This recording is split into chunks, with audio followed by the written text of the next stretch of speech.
Hello and welcome to Dyson Design. Today we're going to talk about villains in a role-playing game, and I'm once again joined by Tyler from the channel Flame Zombie One. And I'm sorry, guys, like we jump right to it, and we're a bit late because I forgot to press live. So we started doing the show, and at some point I just realized, well, man, we there's nobody here. We're not live.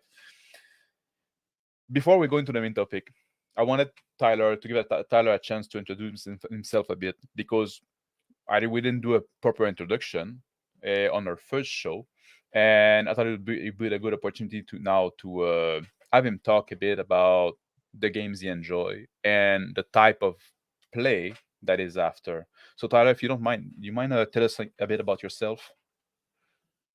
Yeah. So I'm a historical European martial arts instructor, and that might sound like a totally irrelevant thing, but it's really not, because it's entirely informed the kinds of games I like because I like games with crunchier combat with more simulationist aspects to them. So that's lended to me liking games like the game I played the most is Pathfinder First Edition, and that's partially because it's one of the first games I ended up playing, and partially because I think it hits that really sweet spot of fantasy crunch that you just need to make a few tweaks to make it pretty believable within the fiction. Whereas a lot of fantasy games, they just are like, especially in lighter systems, they're just totally unbelievable. Um, I also play some modern systems, like Shadow, as in settings, Shadowrun Fifth Edition. I like the crunch there. I've dabbled in Hackmaster Fifth Edition just a little bit. My first system was Advanced Dungeons and Dragons Second Edition. So I mean, you can get the general feel that it's crunchy systems I'm after. Uh, I've played a lot more than that, but the rules light systems I played, I've just found that they're you lead to these sort of stally moments occasionally where a player or a character wants to do something and the rules don't support them doing that, so the game master has to stall and go, what do we roll here? Oh, I've got to make something up. And then you're ending up, adding this giant, okay, so when you grapple, we don't have grappling rules, so this is what we do. And you end up making a game yourself Yep. at the end of the That's day.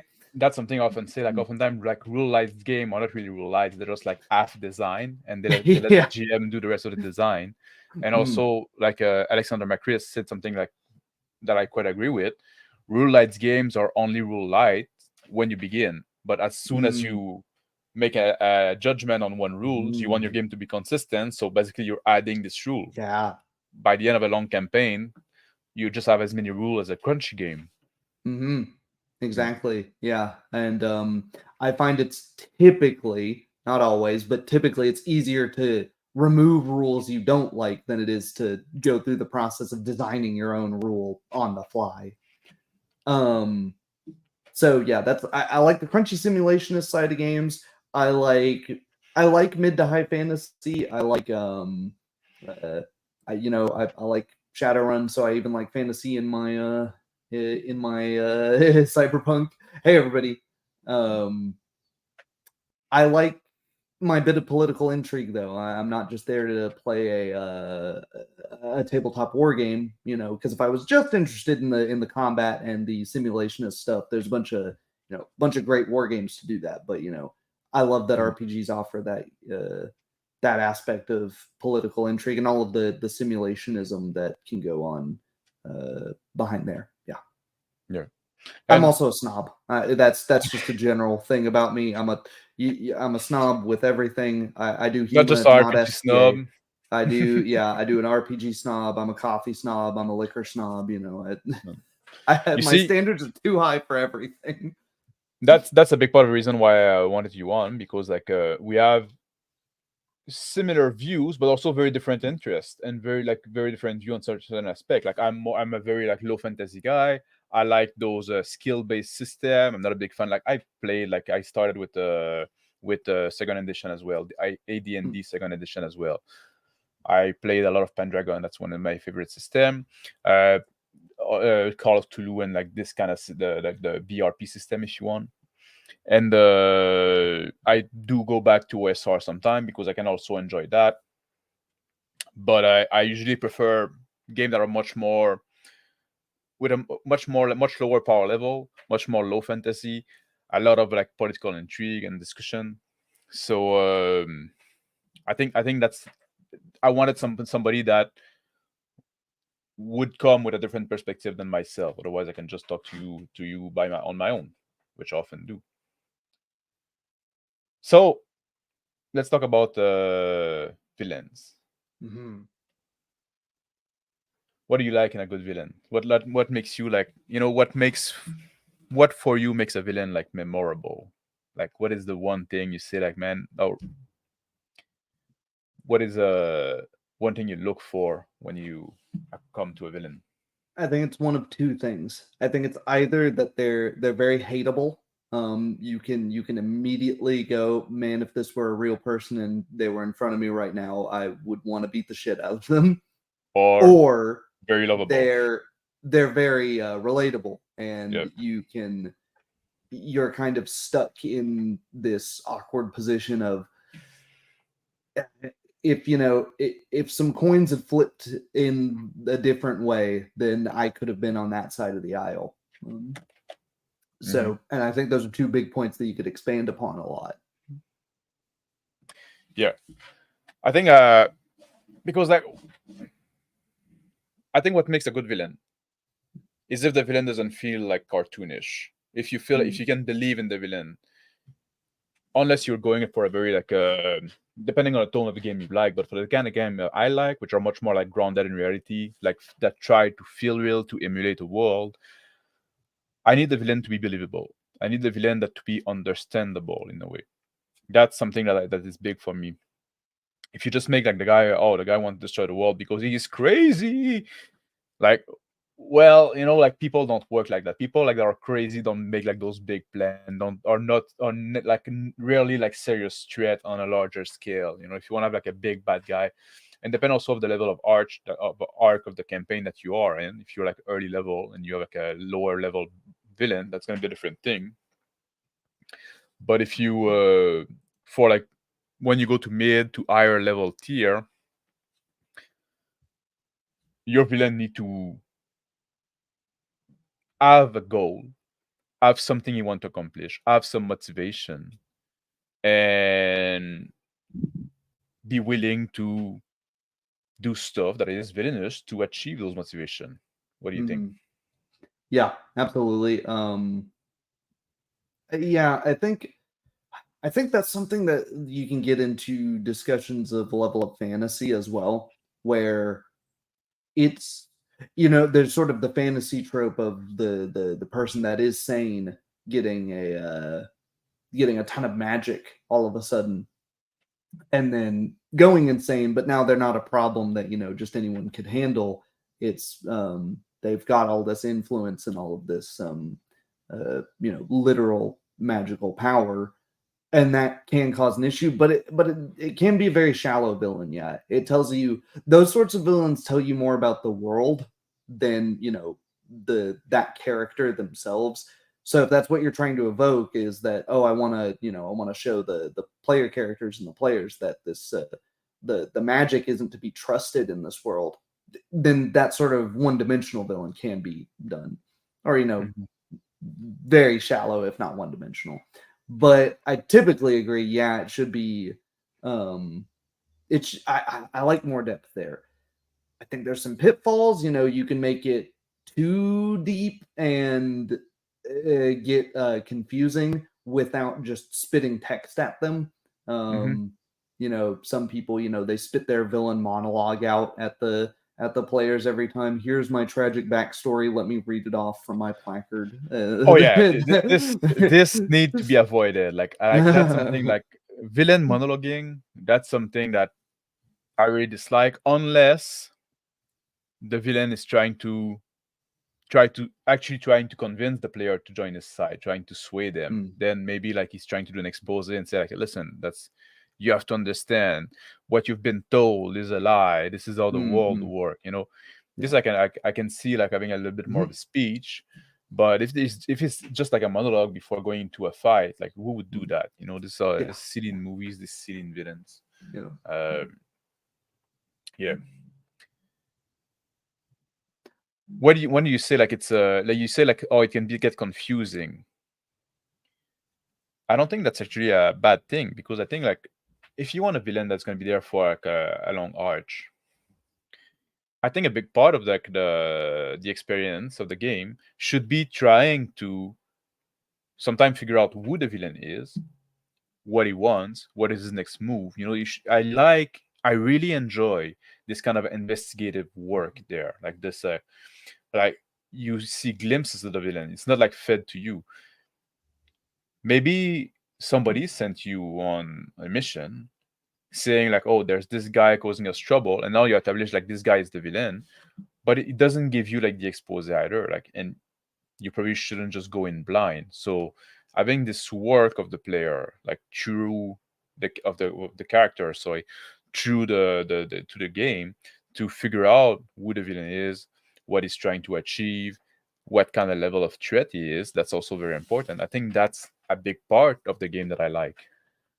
Mm, I agree. I mostly meant confusing, not as to who the villain is, but as to that there is a villain. You get some of these sometimes I haven't been in many of these games, but I've seen these games where there's like weeks of in-game time that go by Hmm. where there's no real threat that's happening, and it's because behind the scenes the GM has this villain that's planning all of these machinations, and then eventually just out of nowhere, a pin's going to drop, and then Yeah, all hell breaks loose, and it's like, well, okay, if you haven't, what are the players doing before then, though, if there's no real issues, right? If there's no issues in the world, you can lead to those listless sessions where they're trying to find what is even the problem. So I guess maybe don't make your villain so competent that they only get revealed by the time it's too late. yeah, that's a fair point. I like, and that's something we want to like. We plan on talking about like Mm, having the villain still be active while the player are not directly interacting with them, but the action of the villain that he does in the background should still echo on like the player should have this information like kind of like trickle through, I guess you could say. I think that's an mhm, important point. You don't want to because like the world should not be on pause while the adventurer do something else. That's why I often say like I like to play with calendar. If I say like oh there's mhm, a orc mhm, army that's gonna come, they're gonna be here in 3 weeks. If the character like go fuck around and do all kind of like stupid shit for 3 weeks, then well the orc army is gonna be show up and mm, you won't be ready. Maybe you won't even be there. It's gonna do its thing. So trying to keep like having this keeping track of time, I think is an important thing in when you're mm. GMing. I think it's one of the few bits of good advice Gary Gygax had, which is if you don't have a calendar, your game doesn't matter. Yeah, and and to that too, like when you decide like oh when you make your plan of villain, think about the time that different things is gonna take for him, and then put that on your character and make sure that you kind of send yeah like the news or rumors or that somehow a reminder to the player. Would you think that'd be fair? Mm. Yeah, and you can even do it in crunchier ways too. I like, the party goes to stock up on, potions or ingredients for something or just general supplies, and they go to Hmm. this town they've never been to, and they go, "Oh, sorry, we don't have any." It's like, what? Why don't you have any? It's like, well, the supply lines have been, cut off for days because this necromancer's just been throwing random zombies out of his tower for or whatever the issue might happen to be. There's orcs camped outside the city like less than a mile away. Everybody, they're not doing anything now, but everybody's too scared to go out there, so man, sorry, we've got no supplies. And Yep. that brings, maybe the villagers probably don't know why those people are doing what they're doing. They're just caught in the crossfire, and now it indirectly affects your players, right? You're not just putting a villain in front of them and going, roll initiative, fight, kill this guy. It's like, why is he killing us? I don't know, because he's the villain. Yeah, that's I find is my least favorite. I don't know why I'm all blurry now. Yeah. That's my least favorite way of interacting with villain. Like the fight part actually is for me is the least interesting part. Like I'm really more into the figuring out the plan and stuff like that. And you can even do the fight be anticlimactic because if the villain is if the player made a good plan, if the villain like is a big brain but not necessarily a fighter, but and you made a good plan, you managed to turn down his entourage, and you managed to you managed to isolate him, then maybe he's just like a murderer. Then at that point, that could be something that happened. You can think about Julius Caesar on the step of the Senate, which Yeah. if he was a Or villain, that's a different story. But or the other day when I was streaming with Shauner talking about John Wick 2, the villain in that, I forget his name, but the end goal of that, he had to hire 1 million assassins to try and take care of John Wick. By the time John gets to it, it's not a question of can he kill him. It's a question of, is he willing to live with the consequences of killing him? Because it was, he was operating within the law, within the rules of the Assassins Guild or whatever you would want to call it. But yeah, that was, one spoilers for a kind of old movie at this point. It was one bullet, that was it. He is just a man. So those kinds of villains can be very compelling, and I haven't seen the film, but from what you're telling, like there was like kind of like this moral quandary built into the villain as well, like about killing the villain. It's less a moral quandary and more so the short synopsis is John starts doing his sort of assassin work again in the first movie, and one of his former employers hears wind of that and is like, "Ooh, you're the only man for the job I could get for this. All right, cool. I'm gonna rehire you." He doesn't want to get rehired, so he firebombs his house and is like, "You're gonna work for me, or we're just gonna kill you." So they do that, goes through it, and then he gets really close to him. But when you're on the like hotel grounds where it's all very hush hush, the only real rule in this sort of assassins underground realm is that you can't do business on the hotel grounds. So his plan was just, I'm just going to sit in the hotel and, enjoy my delicious meals. And, I'm just never going to leave this place. So you can't kill me. And so he had to think for a brief second, is it worth basically signing my own death warrant by way of all of these assassins that are going to come after me when I have a bounty on my head to get revenge on this guy? So in that case, it's really like, is the villain like directly going after, well, John Wick in that case in RPG would be like directly going after the party. How do you use that in a role-playing game? I guess that could happen too as a consequence of action of previous action of the party. It's not something you're gonna do in the first art. But that's one way you can have a villain, like just like the personal affair. Maybe like the previous villain that you killed was his cousin or whatever, or maybe like they want you to do a job for them and they can try to force you, like you said in John Wick. That could be one way to motivate, one motivation that the villain can have. If you won't work for me, I'm just gonna destroy you. Or if you don't do all my bidding, if you disagree with me, I'm gonna go after you and destroy you completely. Sorry. Sorry, guys. A what bit of movie is that inside from? When is a villain like too black and white for you? Like, because sometimes like, some people sometimes say like, you know, I want a villain like to be black and white. I don't want to give like headaches to my player. I just want to say there's a lich. He is bad. Go fucking kill it because he's a lich. Is there a point where you say, you know what, you can do that, but that's kind of lame. That's not like engaging for the player.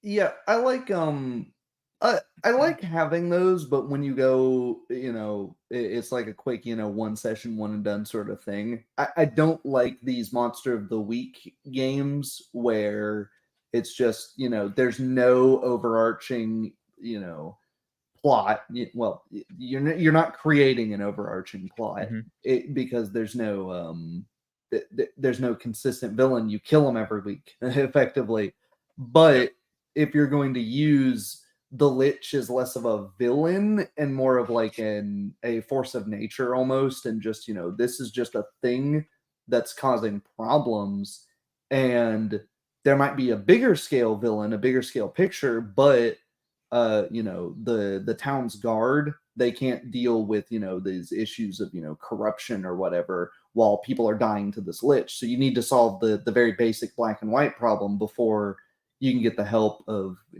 the people that can tackle the big issues. Mm-hmm.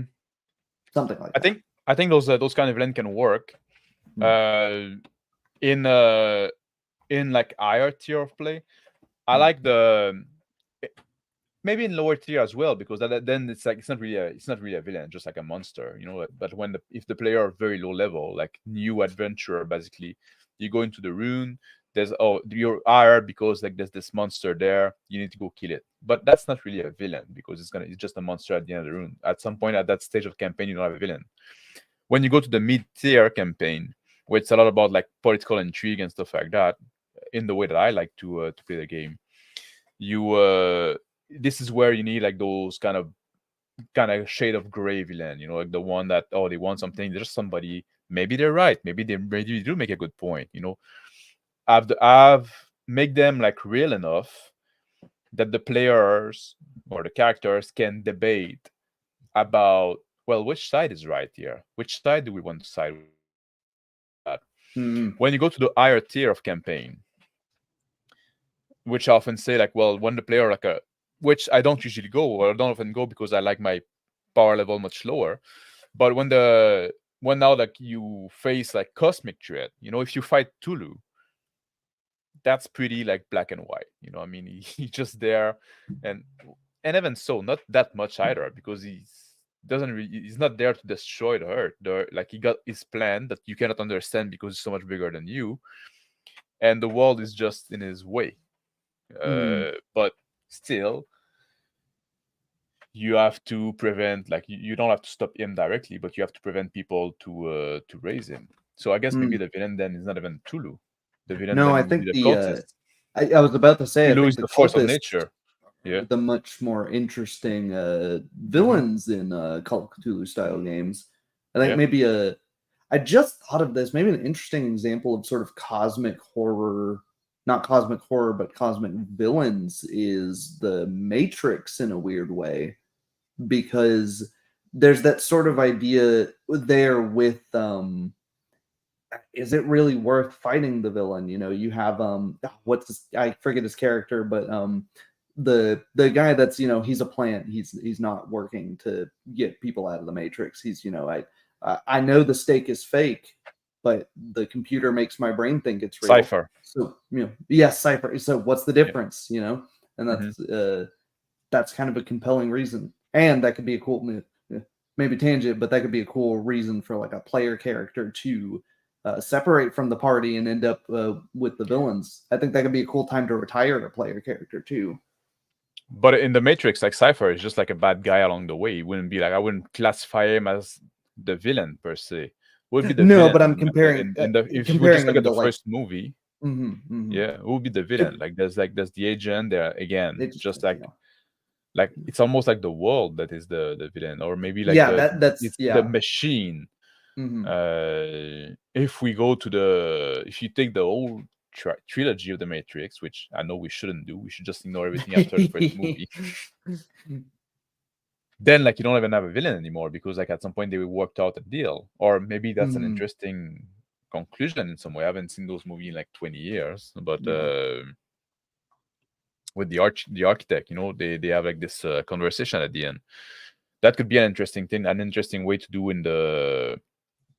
You got this villain that keep like putting obstacle in the way of the party. The parties try to fight him. At some point, they come to an understanding and say, you know what, we're just going to separate. We're just going to divide the kingdom. I'm not going to take it over, but I need some place for my people. Those can be interesting conclusion as well, instead of like defeating the villain. Maybe the villain is not so villainous after all. Yeah, Yeah. like you can have I mean, if you want to do like a medieval early Renaissance setting, Yeah. You had a question it's earlier. I just want to put it out before we move to a different oh, topic. I didn't Are you see that familiar one. with Riddle of Steel? I have not. I know of it, but I have not looked into it. Okay, yeah, like it's out of print. I've been out of print for a while, and there was like kind of the spiritual mm, successor that's called like Blade of the Iron Throne. I mm, have Blade of the Iron Throne. It's terribly written, but Riddle of Steel was like, oh, the game that is inspired by Yima or whatever. So that's why you went to. interesting. Interesting. Yeah, So I think I recall hearing that. yeah, But yeah, if you wanted to go the like medieval Renaissance route, great examples there. The whole actually my earlier migration period, Viking sackings and all of that. At the end of the day, there's a lot of those people that were going to England and what was today southern France because they wanted the money, and it was as simple as that. They wanted the money, they wanted the glory, or they just like killing people. But on the grander scale, it was they're literally running out of room to put people and room for food, and it was a struggle for survival for them.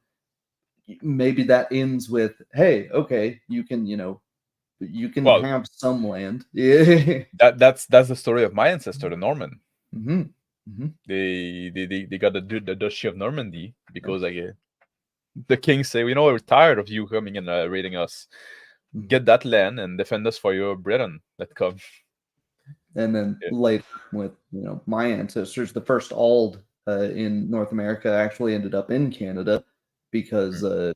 they're uh, don't know what crime he committed, but he was exiled for because in the 1600s it was any crime will ship you off to Australia or America, see which which you get, and then when they're there, you have Yeah. to you deal with That anytime that people anytime yeah, go people ahead. are.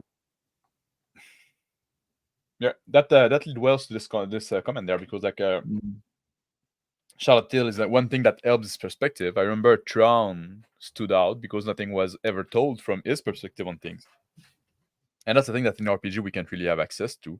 Like mhm, I don't like those cutscene where you see the villain is doing when the character are not there. Like I've seen some player, some GM do that.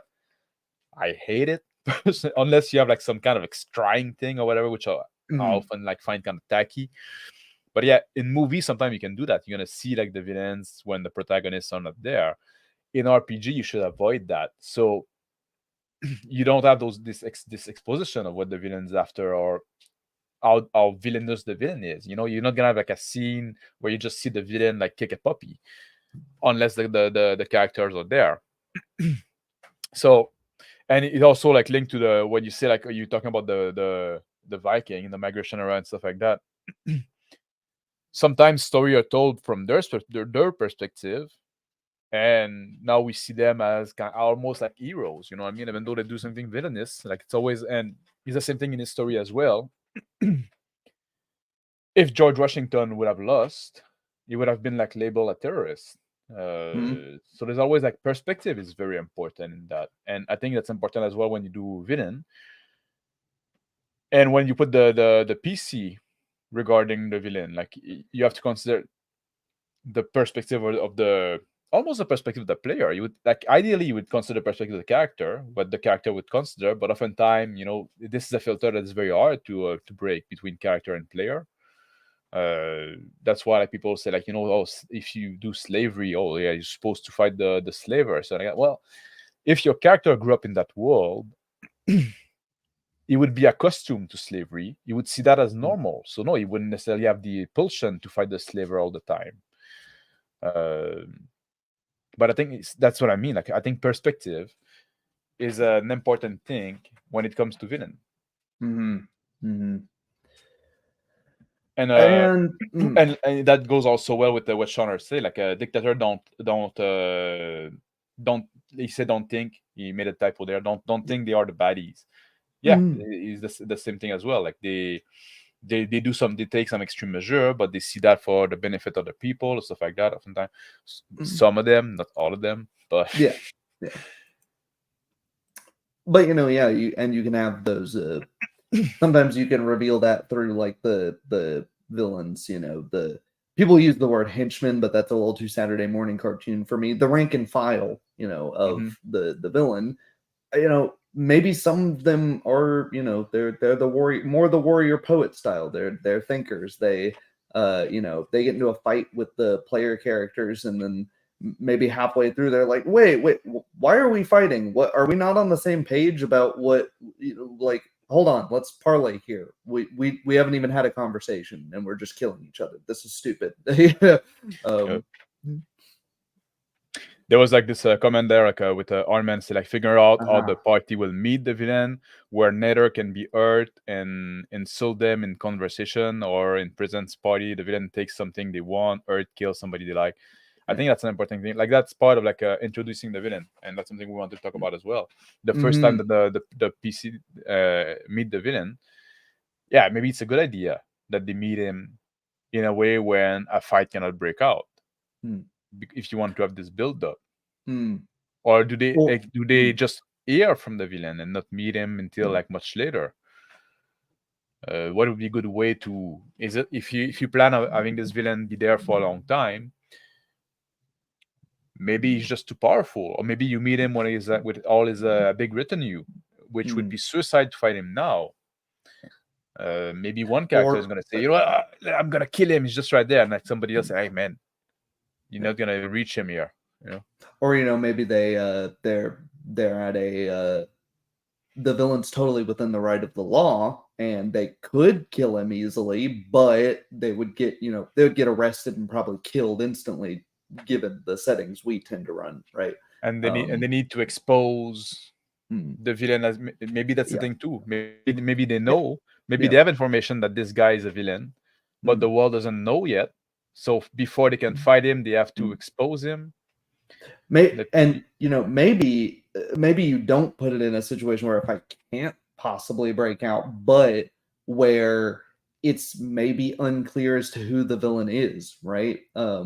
Maybe the players don't yet, early on the players don't have all of the information, and they might think this guy's an asshole. He's beating, his servants or whatever. He must be the guy, and they jump, they get an itchy trigger finger, and then all of a sudden a week passes and there's another murder, and it's like, shit, you got the wrong guy. That guy was just a random asshole. You didn't, or Mhm. maybe, you know you're chatting it up in a ballroom or something, and a guy that's, he's got a dickish demeanor is actually, he's actually a pretty cool guy. He just has no charisma. So you can make it a little ambiguous as to who the villain is early on, leave possibilities, and then play with expectations via that as well.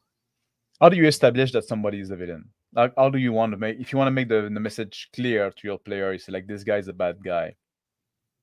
Or do you have like some go tos that you use?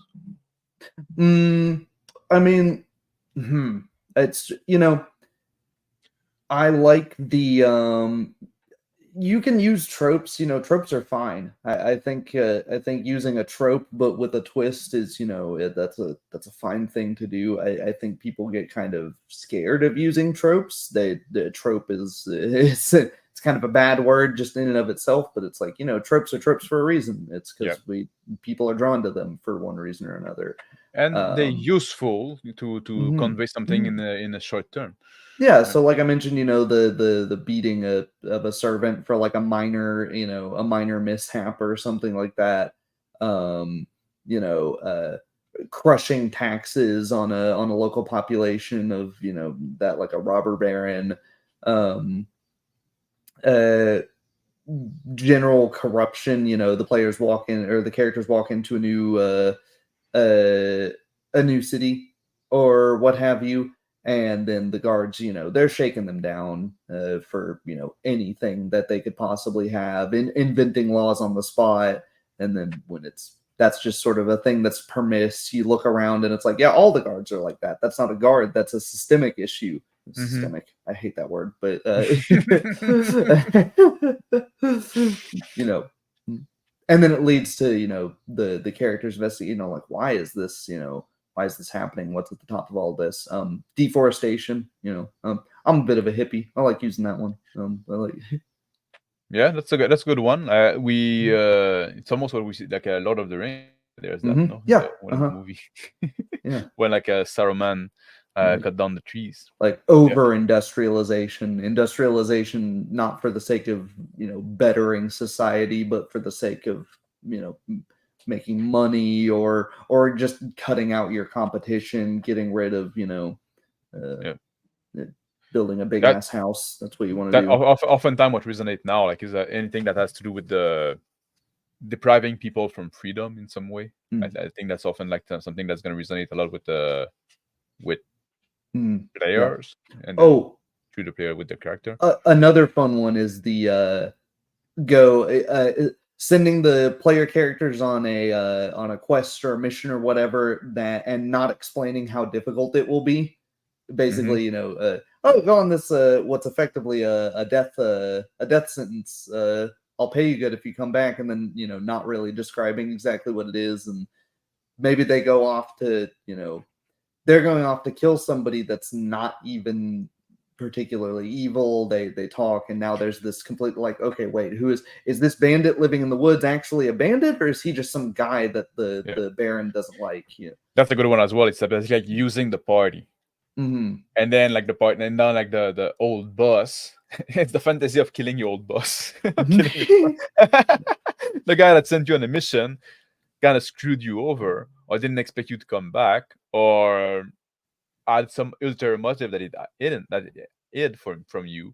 Yeah, now this guy can become a villain if you start with some more motivation. Yeah, this actually happened in my You want to long read it? running Pathfinder campaign. Yeah. You might consider a lawful character would not free them, but would buy the slave instead. Yeah, yeah. That's like Thomas Jefferson would do that all the time. He's an evil slave owner nowadays, but he would in the But time, he couldn't even free them. it was illegal for him to free them, so he'd buy a Yeah. bunch of slaves and give them much Hmm. better working conditions than they would have had otherwise.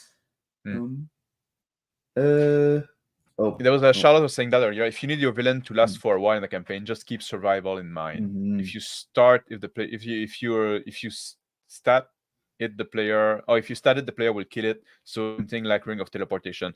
That's something we want to mm, talk about as well. If you want to have like a villain that is recurring, like and not be goofy, that is always escape at the last minute. mm. I think a good villain like needs to have a plan. A good villain like usually, like let's big brutes don't do good villains. Big brain do, Hmm. and the good villain with the big brain is not gonna. You've, What? you've immediately reminded me of the movie version of Bane from Batman. Oh yeah, yeah. God, it was set up so well. It was set up so well, and then they're like, "Oh no, he is just a meathead." And it's like, you, why did you do that? Yeah. But yeah, big brain, and yeah, you kind of like the brain and the brown, like the comic version of Bane. But Bane in the Dark Knight movie was not as painful as the one in the Batman 3. That's true. Yeah. With Poison Ivy. But like, so the villain would come in with a plan. If the villain like if you want to meet first, if the villain meet the party on the party's turn, maybe they manage to get to the lair. Maybe they do some plan like he's gonna have an escape route. He's gonna have something like that. If the villain, and the same thing if the villain like meet the party on his turn, you know what I mean? Mm. He's not gonna go in blind. He's not gonna go in again like gun blazing. That doesn't do a good villain. So I think that's important to think about that. If Mm. you because if you always say like, oh no, like the ring of teleportation, I find feel a bit cheap because it's a gimmick, it's a magic item.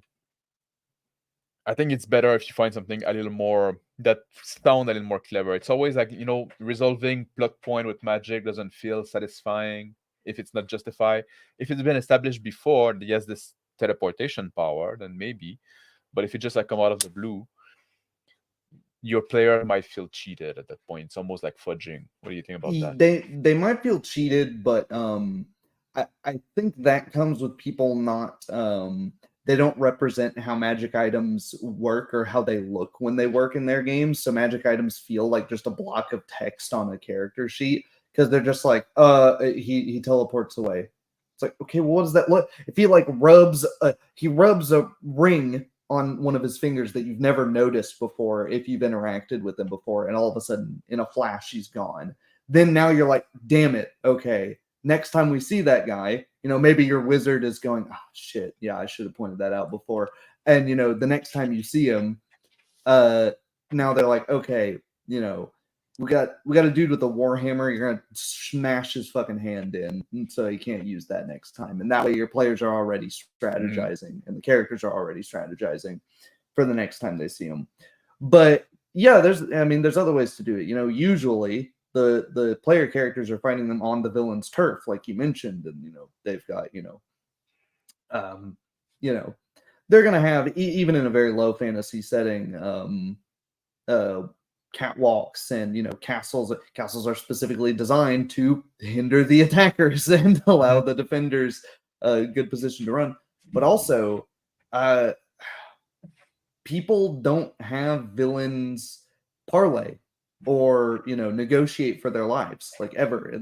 They always seem to fight to the death, and an escape route for a villain can be they oh no, please don't kill me, and the false surrender, and then they draw their sword and they start fighting back from a bad position, Or maybe they have like some contingency. Don't kill me, because if you do, my henchmen are gonna execute all those people that we captured. Yeah, I was just We're about gonna to say find hostages. them. Yeah, Or gold.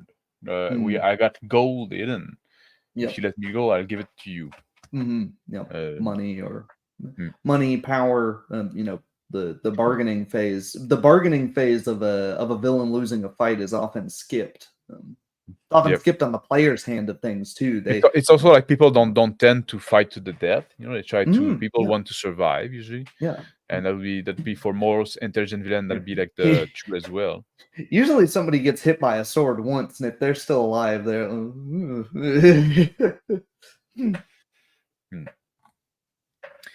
Shauner's not a fan of tropes. Yeah. That's why I said you have to make a twist on it. If you're just running a trope one for one, right? Well, you can, but it's also depend on the frequency that you use them. If you're always going to the same tropes, you have like a drawer full of tropes. Know when to use them, know when to avoid them. Yeah, and I would say just be aware that you are using a trope. Yeah, because they are shortcuts. That's true. But sometimes a shortcut is good because you can convey there's something that resonates for us, like through all like the storytelling that we know, all the myth that we have through story. You can just put it in and then say, okay, I'm picking up what you're laying down. Sometimes tropes are tropes because they are things that happen in real life, right? And I'm not saying everything in your RPG has to be something in real life, but the trope of the fake surrender and then the Star Wars Palpatine, no, I am too weak. That comes up because people do that in real life. No opinion. I'm just going to mention the name, Kyle Rittenhouse. False surrender in real life very recently. So it's a thing that happens, as cartoonish and tropey as it may be. Not from Kyle, but from this other guy. Yes, from yeah. Was it Gross Crow? Oh, anyway. Yeah, I think so. Yeah, but what I was about to say. Sorry, I lost my train of thought with that. Tropes. Okay, we're talking about tropes, and also like if you use a trope and the player don't be subtle about it, because if the player don't because it's an opportunity for the player. If the player pick up on it, they can feel smart. If the player don't pick up on it, and then it's kind of revealed and they get screwed because of that, and then it gets revealed afterward, they won't feel cheated. They will feel like, oh man, I should have saw that coming. If you just go if you just if you forego completely the tropes, or you try to always forego them, it might feel chaotic to the player. And then when they don't solve kind of the issue, if they fail to solve the issue, it's say that, well, it's just fucking random. There's no like You, they don't have anything to the recognize, so you don't have the you know, satisfaction or this like, you know what, like you don't have like the self blame in a way. So I think that's the thing it's to be yeah, careful it's the as well. line between creative and cute. I don't know if that phrasing gets used outside of Southern vernacular, but we say you're being cute with something to sort of say Oh like, yeah. dude, come on, like you think you're being creative, but you're trying way too hard. Mm. um, Charlotte says the only time I can think of villain negotiations working was in Treasure Island when Long John Silver had them surrounded and wanted to avoid the effort of storming the cabin. Yeah. Well, that's when the villain are winning, Yeah. Uh-huh. and the mm, and that's an I important thing as think well. I think those negotiations should generally be short term, right? That's Hmm. it's a setback now. Maybe we don't kill the villain right now, and he has a little bit of time to rebuild his power base and then go for one last push because he still does hate the party, or vice versa. The party is looking at death's door, and maybe they allow themselves to get captured instead of dying, and then What if the villains are winning? mm, What do you do with them? Like, if you don't want, like, is it like like immediate execution, or is it necessarily the end of the campaign or the end of the adventure if the villains are winning? Are there ways that you can use that as a springboard to somebody else? Maybe now is the time to bring like the sympathetic side. Maybe it's the time now for the villain saying, listen, stop fighting me, I'm not the bad guy actually, here's a plot twist, or work for me. And then maybe if they refuse, then maybe the party can accept, but then double cross them later on. uh what would be your way of like dealing with that? I mean, I think sometimes some villains, they have no taste for they have no taste for opposition. You're trying to, fight, possibly, kill him. Hmm. Yep, that's it right there. I think that's how a lot are, but it doesn't have to be that way. And does that end the campaign immediately? Do you get a total party kill in any circumstance? And Well, uh you can always like continue the campaign with new characters. That's Yeah, but linking those new characters into it, maybe you have relatives or just friends, or uh perhaps some good cleric or something, if you're in a context where resurrection is a thing. Obviously, if you're in that sort of fantasy. So you already shaking your head. But maybe the parties have made, friends with some good cleric earlier, and they, their bodies don't get, completely destroyed, and they drag, in the dead of night, and all of a sudden the party wakes up in a mausoleum with nothing on them, and death for them was, wow, we lost all our crap. That really sucks. And whatever the consequences of a resurrection is. And, maybe Mhm. that cleric is like, hey, that cost me so much money. I can't do that again. So you've got to be careful. Something like that. Or yeah, it could be just the villain sees, hey, these guys are really strong. I would prefer them to work for me than to kill them. That would be my preference. If I can convince them to join me, that'd be great. And they might try. And then there's that pause between the two of them. Do we join him? Do we take his hesitance and to get a cheap shot in and just go for a Hail Mary? Yeah. What about like those because we talked briefly about it, like those campaign where, because now we say okay, black and white can work in those situations, stuff like that, like, but then like maybe then the real villain is more than just like the black and white villain, maybe there's something else there. What about those villains that when you go really fucking gray, you don't have really villain, you have antagonists. You have like Mm-hmm. different people want the same thing, one different thing, they get in each other ways. because this is I'm not like I'm gonna tell you this is the way that I prefer to make those like mid-level campaign, and I don't even know the solution. I don't even know the answer from the get-go. Where I present like different situation. This guy won that. This guy won like well, true role play with the character and stuff like that. With the character learning about the world, because I talked about that before on this channel about epistemology in Mm. role playing game. What your character knows something not because the GM told the player, but because the character is part of the world and learn it is what is learned in the world from his experience living in it. Mm. So he's gonna have like an imperfect understanding of the world as well. And I think that's important to remember with villain as well. You might think somebody is the villain, and somebody was mentioning Lincoln before. Like a lot of people hated Lincoln. Mm.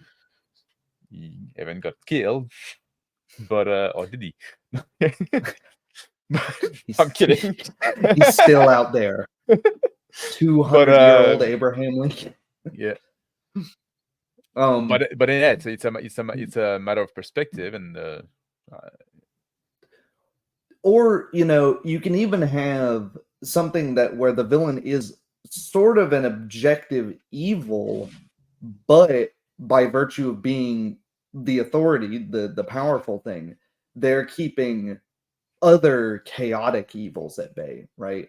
If you kill the robber baron, what was that C.S. Lewis quote? The capriciousness of the robber baron may be sated at some point, but now you have to deal with what were all of his men, what are the dangers of the woods that his men were dealing with, maybe this super authoritarian government that's just, any crime punishable by death. We don't care.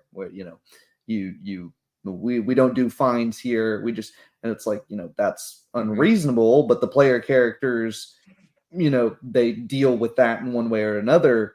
What fills that power vacuum, and we see that in the Middle East. Just for shorthand, we see that in the Middle East. yep, yeah, power above vacuum. Like somebody's Mhm. gonna fill that Mhm. niche.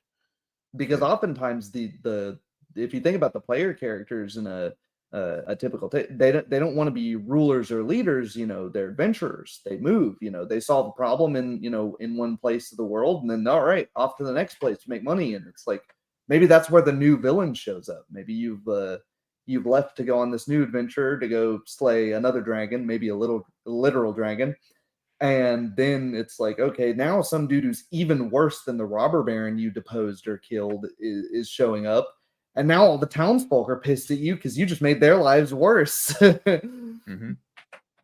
Yeah, there was like I wanted to talk about this comment here that Armin made. I think Mm. it's quite good comment, quite interesting comment. I'm considering complicated politics of a thieves guild, but I know the players don't usually figure complicated out until an NPC explains it.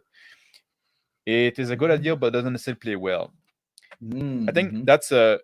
I think the point is like when I say I like to do like those more like complex kind of like intrigue and stuff like that.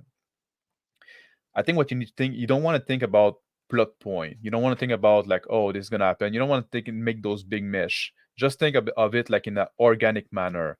You have different actor, they want different thing, and those other actor get in their way. Mm. You just think about the motivation of the people involved, and you let the player figure it out. And you kind of go on the fly with it. You don't pre-plan those complex interaction. They're gonna happen by themselves, and use what the player figure out and feed that into the plot as well. Like I will Mm. often say, let the player be co-creator of the world. Mm. As a GM, I don't come with all the answer. I figure it out. Like I come with question, and we figure out the answer through play. We create the world as we Mm. go. That would be my Yeah. advice to that. Do you have like something to add Yeah. about that? To that? I I think that's great, and I would also say show don't tell goes a long way there, right? If you're having issues with Yeah. NPCs expositing, I think that's how you're going to get most of your stuff across there because politics is it surrounds people, so they're gonna talk to you about stuff. That's okay. Yeah. But if you're worried about having a session that's just two characters, blah, blah, blah, blah, blah, blah, with not a lot happening, maybe the guy you thought who was ostensibly at the top of the this thieves guild sort of chain maybe you go by their their house to go to the meeting them. You open the door's cracked open, and his place is sacked. It's totally been robbed, and it's like, oh shit, what's going on here? Is there like some subversion going on in the guild? Is there? And it raises all these questions that the players are gonna they figure out through the material clues that they're going through it, and not necessarily through just Mhm. asking somebody. Maybe they'd find him dead in his house with none of his stuff, or And maybe all of also, his. if the characters are not capable of figuring out something, that Mm, that's all right too. They, that's they fine. they they do the best. They do the best with Mm, the information they get, and if they want more information, they have to look for it. They mm. have to search. And I think And that's maybe fine. asking, think about, you're asking around about, hey, Mhm. what's going on with the Thieves Guild? Maybe the people responsible for it go, oh shit, people are onto us. Tighten things Mm. up, make it even harder for them to find out. Maybe they start getting antagonistic. They start getting violent, and maybe it gets to the point where they're going to have to chase somebody down and hold them down, make them talk. Mm. Charlotte was saying here, like a villain is largely an antagonist with a flaw that defines them, which ultimately Mm, consume and destroy them. I think that can works a lot for like a mm, because oftentimes what's gonna make something a villain is that they're willing to go to any mean to achieve their goal. That's oftentimes what something like they obsess about something and mm-hmm. they're gonna go to any length. And or they have some kind of sin that maybe they are greedy, but not just regular greedy. Their greed has no fucking end. It's a bottomless pit, or like lustful or whatever. It's just like or angry. And oh yeah, like the robber baron's cruelty may sometimes sleep. Its cupidity may at some point be satiated. But those who torment us from our own good will do so. Yeah, exactly. Will do some without end for the approval of their own conscience. That's a good point as well. Like those villains that are there for the greater good. Yeah. Mm, But what I want to say before that mm. is like having those flaws, but also remember that those villains, if you want to make them like not unidimensional, they also have to have quality. And sometimes there are those quality that humanize them and make the player have some pause and say, you know what? Like I'm thinking about like in Berserk, the slug count. I don't know if you're familiar with Berserk. I assume you are. I don't know if the audience is, but it's like this count that is sacrifice his wife to gain some demonic power, and it is basically a demon at some point, but he still has his daughter that he loves a lot, and he still got all those fear. And at some point, you can look at him like at some point, you just look like this monster, but at some point, you see him as more like sympathetic. You see like, oh, he was just afraid, he was just scared, he was just like confused, he was angry. And I think that's something very interesting in villains as well, having the character, the player. And I would say in that case, I would say that should reach the player ask himself, if I was in that situation, would have I done that? Would I have like make that deal? Would I have like go to that extreme? If I thought like what I was doing, what I was doing was righteous. If I was trying to save somebody I love, if I was trying to, I think that can be good question for the villain as well. Like that's Mm. something a way that you can use your villain to impact the player in outside the game almost, because you make them Yeah, think about something of themselves. the question of, if a gun's pointed to your head, do you do the moral thing, or do you do what will save your own life? Or even like when we look at those trolley problem, Hmm. there was like a or like those like those silly like chain sometime, like email chain at the time. Now I guess it's Twitter chain, like, oh, you're gonna get cursed if you don't send this message, you don't repost this message or to 10 other people. You know what I mean, like Hmm. you're gonna die in 7 days, or like the Ring movie. If you don't show you saw the movie, if you don't show it to 7 people in a week, you're gonna die. What is the moral thing at that point? You just say, we know I'm gonna break the cycle and I'm gonna accept to die, because otherwise you just curse other people by showing them the tape. Hmm. Uh, But when you're in the situation, then what do you actually do? You know, are you do you become the villain at that point? I think that's and I think that a good villain. One thing that if you want to make very like a villain memorable, one thing that you can do is have the player look into themselves and see the villain. If you can achieve that, which is not easy to do, but if you can achieve that, if you can have like this situation, and that especially works well if you know the player personally, and then you can craft a situation when they can like reflect upon themselves. I think then you really took the game to a different level. What do you think? I don't think I have a ton to add to that other than I agree. That's great. That can be a tricky thing to do, but when it's done, I think it's one of the like most satisfying things. In I think the last time it happened in one of my own games was they in Pathfinder. There's this country, Cheliax. It's sort of like based on roughly the Roman Empire around when it started to crumble, but added with that into the like degeneracy and decadence of the nobility is that they summon and bind devils to do their bidding, and putting into it where it's like, okay, they want to depose the leadership and just topple the whole thing from the top down. When they get there, it's like, well, the leader's a young 20s woman who that's all she's known, right? She was just, it was the circumstance of her birth that she was, she has the power to control one of the most powerful nations on it. She's taught from a very young age where it's like, to get things done, you summon demons. That's what you do, or devils. And so it was, they commiserated with her to some extent. They still ended up killing her, obviously, because she was kind of fucking insane. But it was like, oh, she's not necessarily the problem here. It's the whole country is just skewed to the point of we can't even have an argument because we come from such alien worlds of concepts of good and evil here. Mm-hmm. It's almost a question of rehabilitation at that point too. Can you rehabilitate the villain? That can be interesting as well. They decided no. But yeah, I wanted to respond to what Justin Thor here said. I don't think there's a problem with having a session with two players just talking for 4 hours if everybody's into the conversation. The game's a game of stories, not a narration of combat. I agree with the point. I won't nitpick this too much. What I was trying to say is to not have an NPC talking at the players, right? Where it's one-sided. If it's an actual conversation, if it's a conversation, exactly. Yeah. Right. Yeah. That is great. Yeah, those sessions can be awesome. I think they're some of the best ones.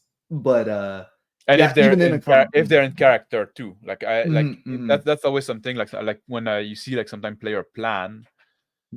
If they plan as player, they're trying to when they go in the tactic and go in the planning in character. I think that's going to make a big difference in your game.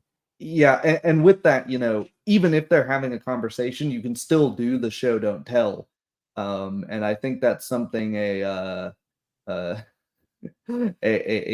5e Curse of Strahd player that destroyed Shauna recently really failed at doing in that, where it's just two characters talking at each other. Yeah.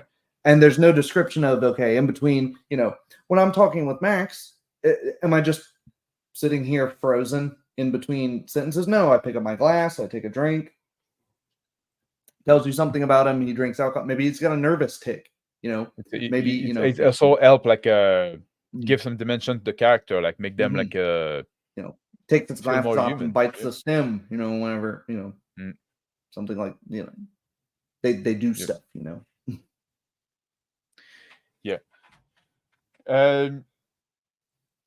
What else you want to talk about villain? Like, and we talk about a bit like introducing them. We didn't. We should talk more about introducing villain, like the first contact. Like we talked a bit about it, but like I think we didn't cover the whole thing. Like I think let's do a villain. Let's do specific examples. Like what are some of your favorite villain introductions in other media? The like as you know, and I mentioned it before, and then like insert name here was saying one of my favorite villain types is the former friend, like Mhm. Griffith, and that was like one of my example of a good villain that I really like because of the extra emotional element relating to the formerly positive bond and betrayal of the relationship. That's something that is very powerful indeed. Like this betrayal, having somebody that Mm. you were close to, you had good relationship, maybe it was somebody that helped your party early on, and at some point there's like this big betrayal and the masks drop and you reveal to be actually an awful person. I think that's a good way to get the party invested, because feeling betrayed, that's fucking awful. Like that's something that we can all relate to. What What do you think about having the villain in that way be one of the player characters? Well, then do you take this player character out? Do like he kind of became Mm. like an NPC at that point or stuff like that? And I think also I don't know, I think it feel like it almost like cheapened the. Oh, really? Mm. Yeah, because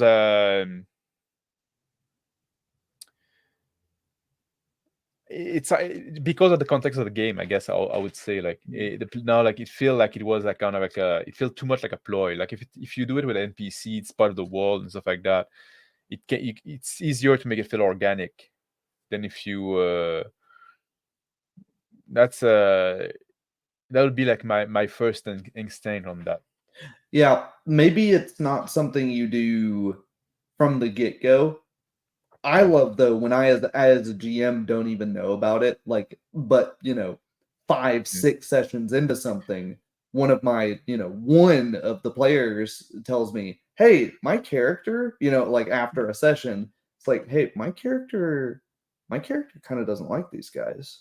My character," and they start going, "Actually, the villain here is," and then they almost become more of the Yeah. villain than the NPC villain, because that there is that the players don't have the attachment to the NPC villain that they have to, you know.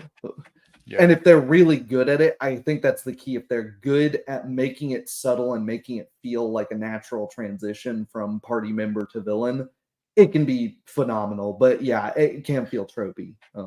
But I, and if you do it with the with forced. with a PC, because like yeah, the character cannot stay with the party, so now Mm, does the player, if you want to keep the player, unless the player want to leave the game, mm, and then you just become an NPC.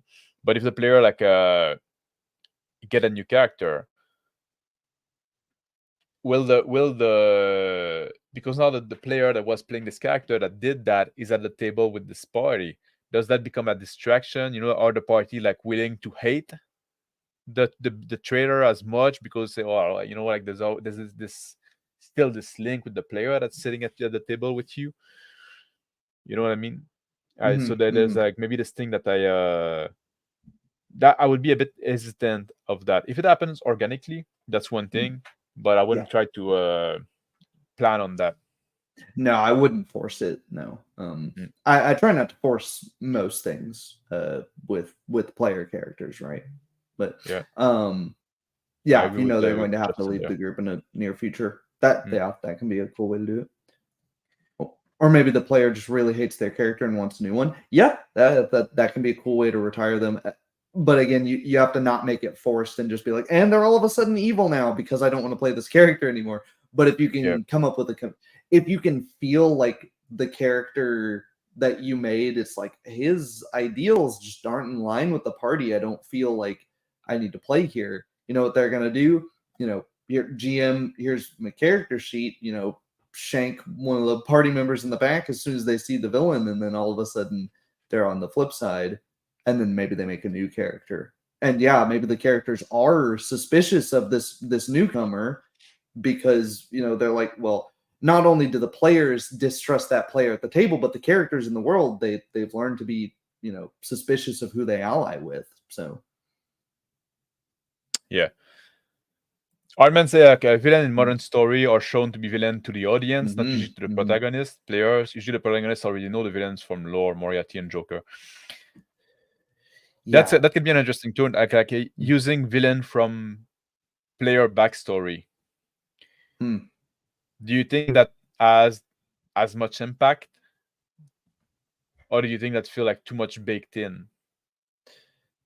Uh, I feel like it depends, right? I feel like for me, if you're gonna have a villain baked into your backstory, um, I don't want it to be baked into one character's backstory Mm-hmm. because then it feels like, guys, hold on, I've got a thing to do over here, and then it often ends up with the other, the other player characters like, all right, let's have a you session, the idea of like, all right, I guess this is gonna be this character's episode, and we're just gonna be, a supporting cast. And it's like I feel like everyone should be. Sometimes that happens organically, right? But this idea of forcing one of the characters to the forefront because it's like, oh, you wrote me a cool villain. All right, well, I feel like I have to use it now.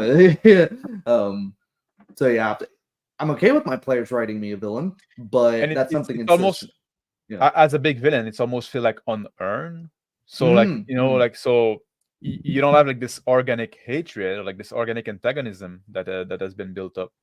Yeah. mm. Any character from someone backstory can become a villain. It And can become a yeah, villain, but it can become like a small, almost like an obstacle more than a villain, I would say. Using an MM as big villain would be a bit touchy. yeah. What do you what is your favorite type of, because I answer like I say about the trader. What is your favorite type of villain to use? Hmm. I like the.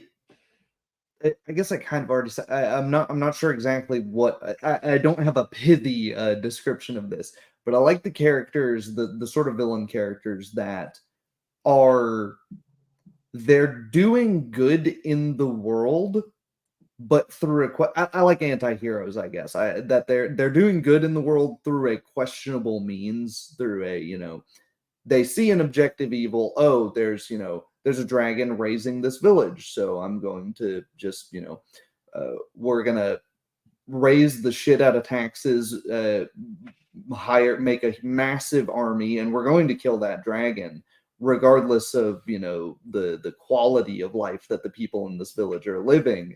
The or that are villains that have a common greater enemy with the party, but have differences of ideology or methodology than the player characters.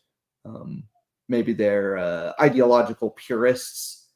I Mm-hmm. like that kind of villain where you can agree with them on some things, but they're absolutely unwilling to budge on others, and that makes them naturally the antagonist. Where it's like, okay, well, I get where you're coming from, but you realize like, yeah, I can't just let you do that. One of my favorite examples of that is Shara's novel from the Gundam series, where the there's some really cool things built into that where because they're in mech suits, they don't see each other, they just see their mech suits, and then it's not Mm-hmm. until almost this the original Gundam's over that they meet each other as people, and they don't realize it at first, and they just have a nice conversation. He helps the protagonist fix their car, and they start realizing it's like, oh, you're from the enemy army, but I mean, it'd be pointless for us to both get killed here over just the colors of the uniforms we wear. So let's good luck on the battlefield. Hope you have a good time out there. Bye. That sort of uh honorable bastard, if Mm-hmm. you like. Yeah. Yeah. Somebody that's like you can see like got redeemable quality. Like Mm, he's against you, but not like mm. is it like even evil in the Mm. goddamn are they even evil or just like trying to go for something else?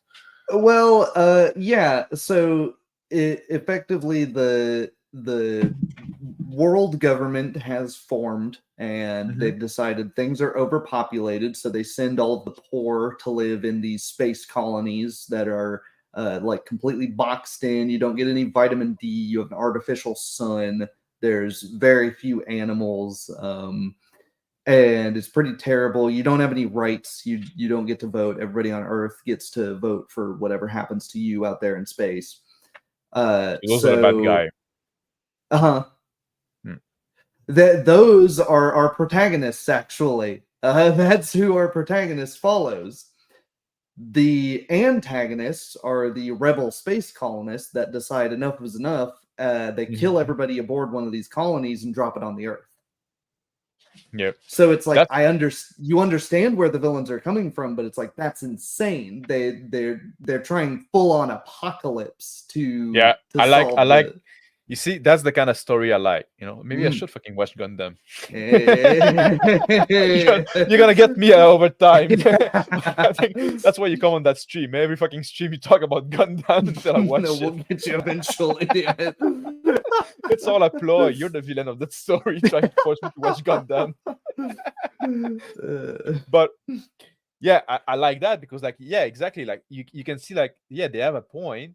You know, they've been treated like shit like that, but they take it too far. You know, it's like and mm, if you could just say like, well, maybe we don't want to exterminate, we want to oppose them, we don't want to exterminate them, but if we can just like work out a compromise and just say like, you know, guy, I see where you're coming from, I see what you're trying to do, but you know, let's try to make peace. You know, let's try to find a way. I think mm, those are the interesting kind of story.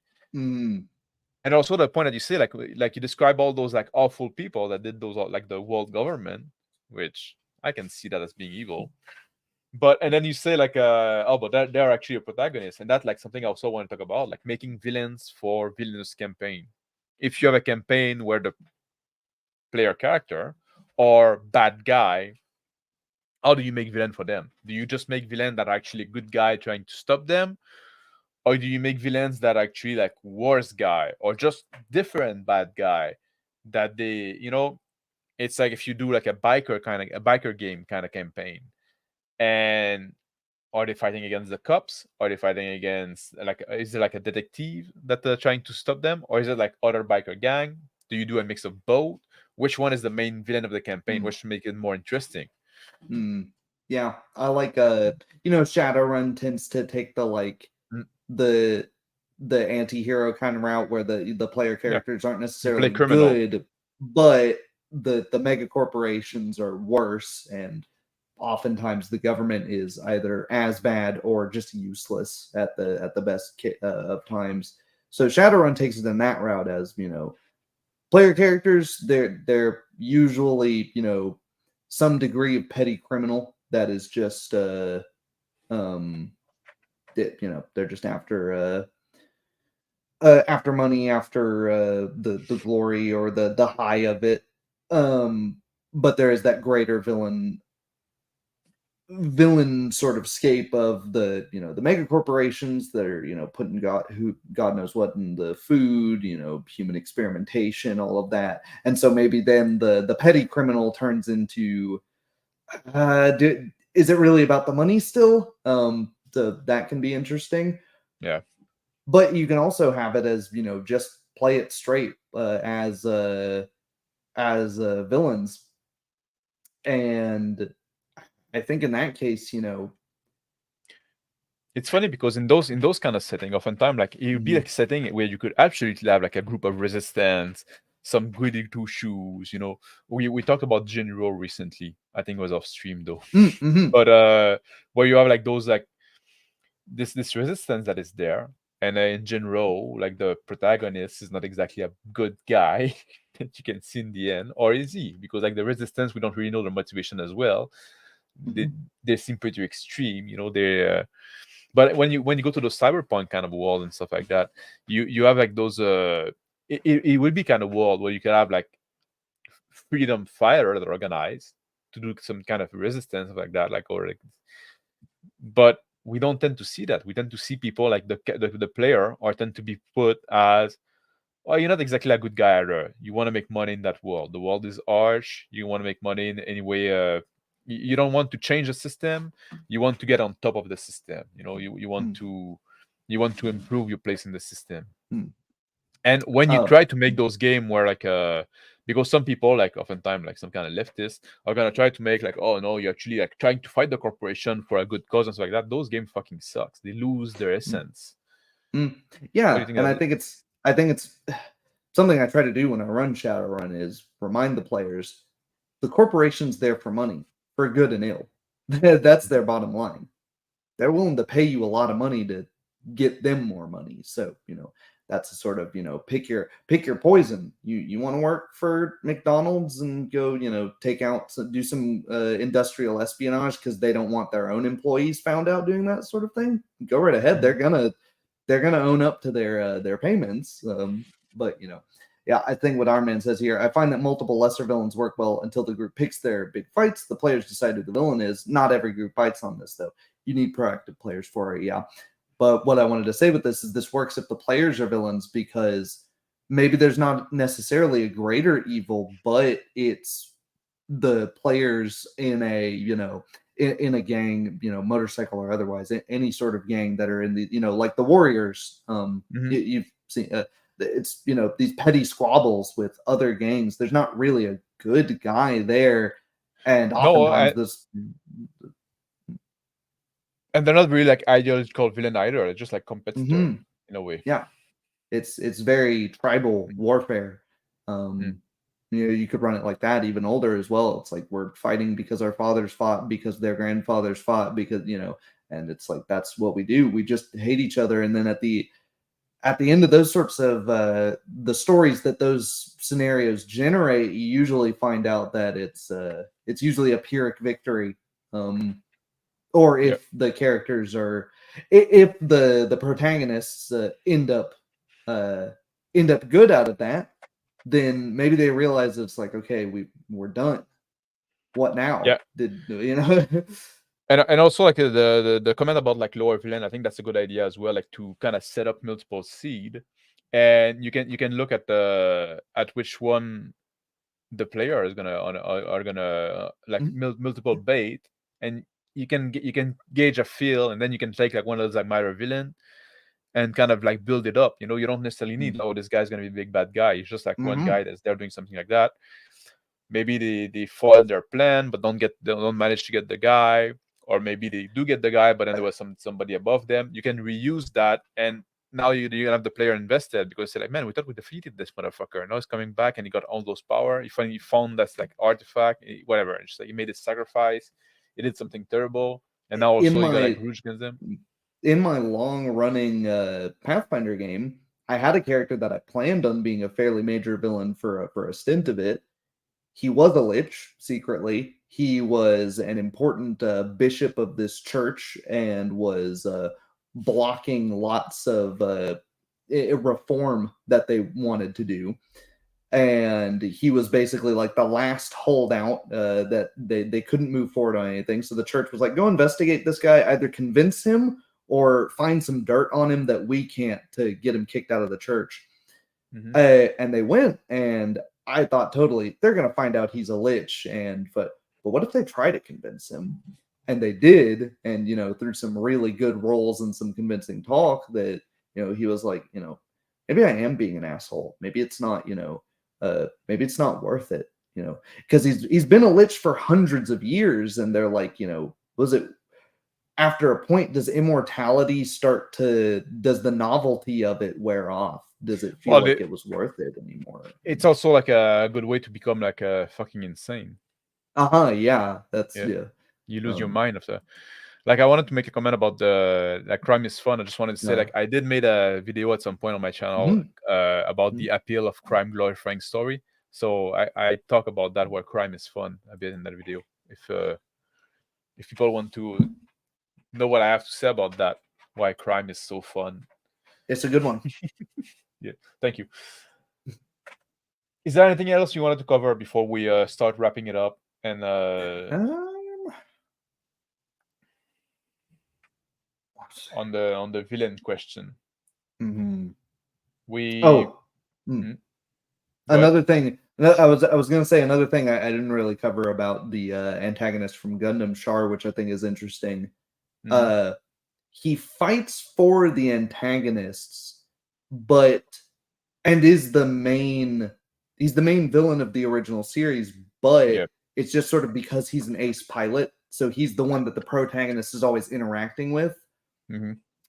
The reason he wanted to become a pilot, though, is so that he can work his way up through the ranks and get to the nobility of the space rebels, because they've got like this weird pseudo Are you doing spoiler now? Renaissance nobility. No, this is all from this is all set up from this is all dramatic irony. So the audience knows, but the characters don't.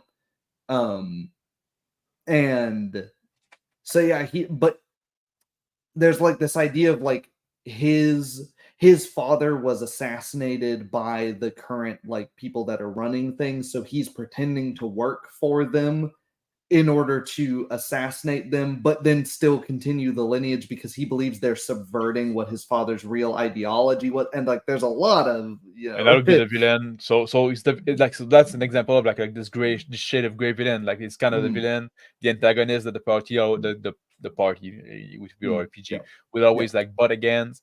But mm, in the end, they kind of have like maybe a similar goal.